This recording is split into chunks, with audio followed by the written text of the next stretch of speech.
In the end, we have to look at the phenomenon. So the 20% are supporting the 80%. They're carrying that burden. So, while the 20% are supporting the 80%. If you think about it from a leftist perspective, the 80% can outvote the 20%, put up a fence, and say, you're not going anywhere. You can't live in Gangnam. If that happens, then what happens next?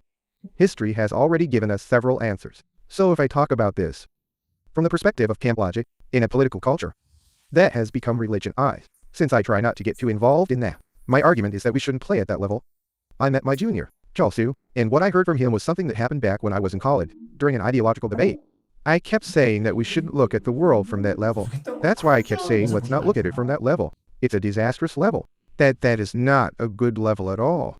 Things like decentralization, I was saying that we need to think about those things. Decentralization? I've been talking about decentralization since my second year of college, since the 1990s. So what is the difference between you and me? Anyway, I've been talking about decentralization since 1991, and I'm saying the same thing meaning. For about 30 years now, is what I'm saying. I've been doing this for 35 years. That's the point. If you don't believe me, there's a book called You'll Be Killed Then, that isn't right for 80% to vote and fence out the other 20%. Is that correct?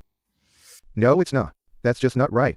So both the left and the right are wrong. But lately, what I've been thinking more and more is that we are moving toward AI and robots. And with things like Fable's companies, then, the number of people needed for semiconductor design isn't that high. Semiconductors are produced mechanically by robots. Now, while the value add of semiconductors is created in various stages from silicon becoming a wafer, and cutting the wafer like this, and etching the chip circuits, which all contribute to the value, and then packaging them, which is also important. But what's created here, even if you add up all the various processes and the people involved, the total value added that is created there cannot compete with the value created by just one or two people who do the semiconductor design. Ultimately, these one or two people feeding tens of thousands or hundreds of thousands is a cosmic principle. It's something that cannot be helped. We may not want to admit it.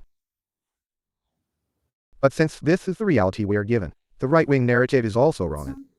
There are many people who just can't, no matter how hard they try. That's right, no, it doesn't.